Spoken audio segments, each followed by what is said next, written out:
Hello, Internet! And get ready because the next generation of consoles is about to launch in T-minus a few minutes. This is what people mean when they talk about console launches, right? One of the biggest events for fans of all things gaming is when a brand new console arrives. You wait for the launch day to arrive, wait in line to pick it up, wait for the day one update to download. It's absolutely magical. And they're important to more than just the consumer. Companies want to make sure their system looks good and stands out upon release, because nobody listens when you say not to judge a book by its cover. So while we have some time to kill, let's discuss some game console launches from throughout the years. Now, something arguably more important than the system itself are the games that come alongside it. If not for a sizable game library, what would you do with your console at launch? Well, aside from that, take the Atari 2600 for example.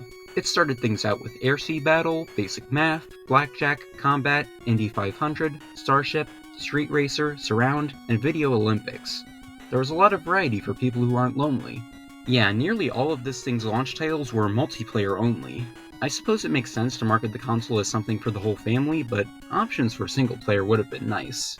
Similarly, the NES was initially marketed like a toy and launched with more gimmicky titles than would be seen later, as well as multiple arcade ports to really show off the hardware's capabilities. Arcades were the standard of quality back then. If a game felt like you would go down the street to stick quarters in it, you knew it was good. This can also be reflected in the Sega Genesis launch lineup.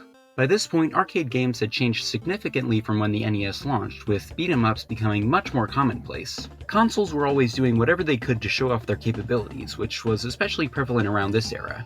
Take F-Zero and Pilot Wings, for example, being made to show off the SNES's Mode 7. Of course, new technology can have a lengthy learning process, and thus launch titles are much smaller in both quantity and scale compared to later entries. That being said, they still have a merit for getting a foot in the door of innovation, and nothing would stop the increasing interest in picking up the latest console at launch. It was around the turn of the millennium that the arrival of a new piece of hardware went from something that just sorta happened to an event. Now, this is what people think of when console launches come to mind. Wait a minute.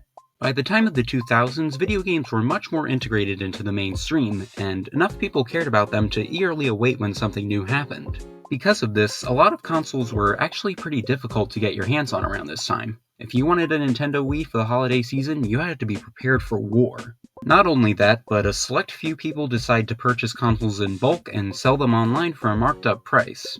Don't worry, there's a special place in hell for them. In my opinion, though, the difficulties that come with console launches are worth it for the excitement and feeling of community that come with them. Events like these are what make video games really feel special, even if they don't always go smoothly. Sometimes the new hardware doesn't fully work properly, or